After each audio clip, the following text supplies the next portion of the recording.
Solo.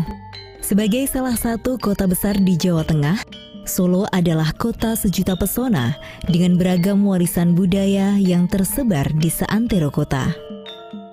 Dua kompleks istana keraton Jawa yang luas dan megah, yakni Keraton Kasunanan dan Mangkunegaran, merupakan magnet yang menjadikan kota Solo sebagai kota budaya.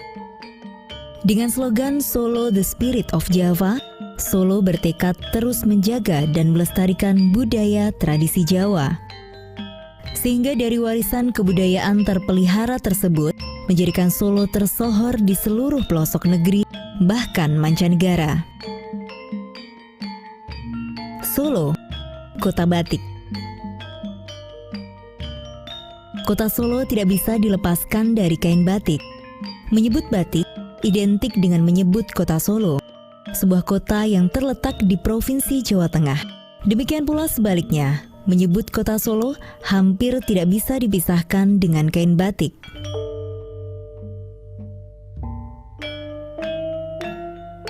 Batik Solo sangat dikenal dunia sebagai salah satu ragam batik buatan tangan yang berkualitas terbaik. Tradisi membatik masih sangat dipelihara dan menjadi salah satu atraksi wisata Solo yang sangat menarik. Sentra pembuatan dan perdagangan batik ditemui hampir di setiap tempat. Selain Pasar Klewer yang merupakan pasar tradisional dengan komoditas utama kain batik terbesar di Indonesia, di Solo terdapat dua perkampungan batik, yakni Kampung Wisata Batik Kauman dan Lawean.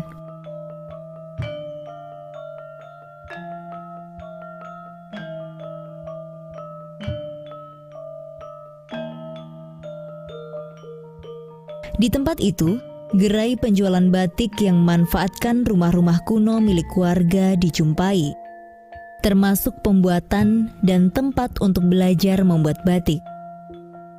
Di kampung ini juga terdapat museum batik tradisional untuk menyimpan berbagai kain batik tradisional kuno, serta benda-benda dan peralatan lain yang berkaitan dengan proses pembuatan batik tradisional pada zaman dahulu.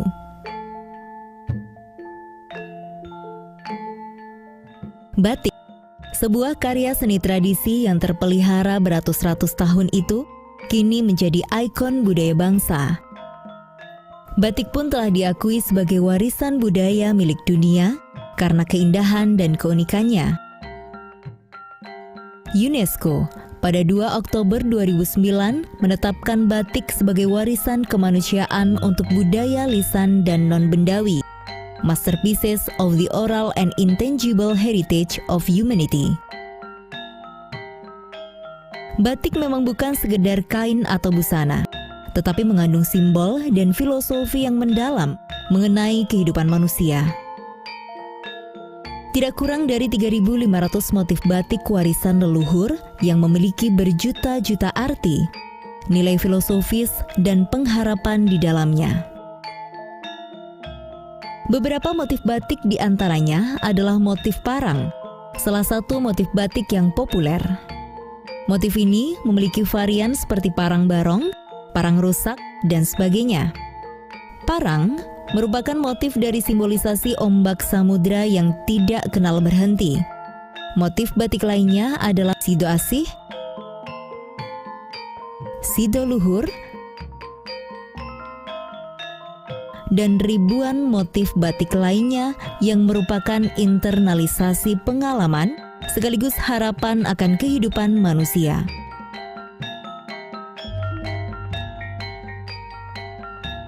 Sebagai karya seni kerajinan, batik memerlukan skill tinggi yang bukan hanya sekedar keterampilan, tetapi juga ketelatenan atau ketelitian, serta sikap sabar dan rendah hati untuk menunjang proses pembuatan batik yang panjang, baik dari segi waktu maupun tingkatannya. Ada dua jenis kain batik yang dikenal di masyarakat, yakni batik tulis dan batik cap. Proses kedua jenis batik ini hampir sama dalam beberapa tahap, kecuali pada tahap nyorek, yakni proses memindahkan pola motif dari kertas ke kain. Pada pembuatan batik cap, proses ini digantikan dengan cap dari tembaga yang terlebih dahulu sudah dibuat motif gambar polanya, sehingga tinggal mengecapkan.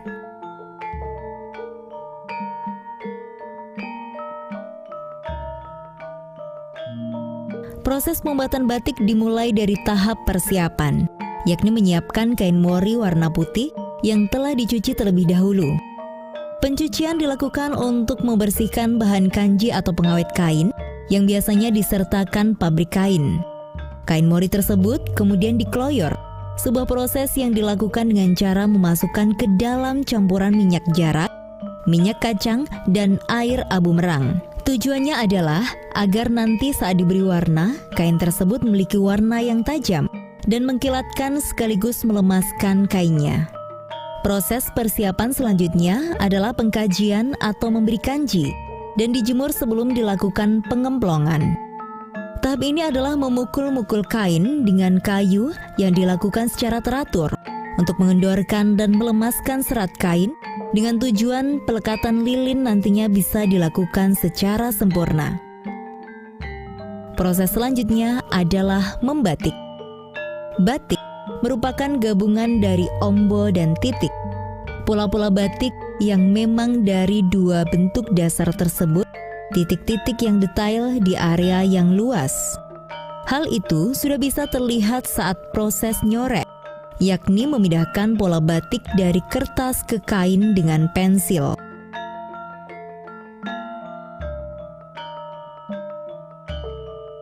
Perajin kemudian melakukan proses nyanting, yakni melapisi kain yang sudah ada polanya dengan malam atau lilin cair yang dipanaskan di atas tungku atau kompor.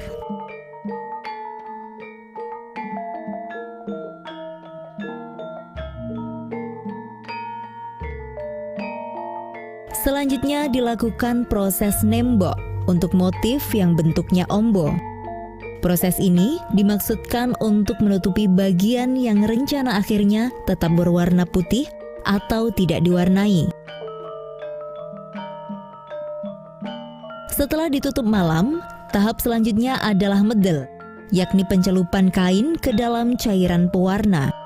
Sebagian perajin batik di Solo masih mempertahankan pewarnaan ini dengan bahan-bahan alami, terutama untuk warna-warna dasar seperti biru dan coklat sogan.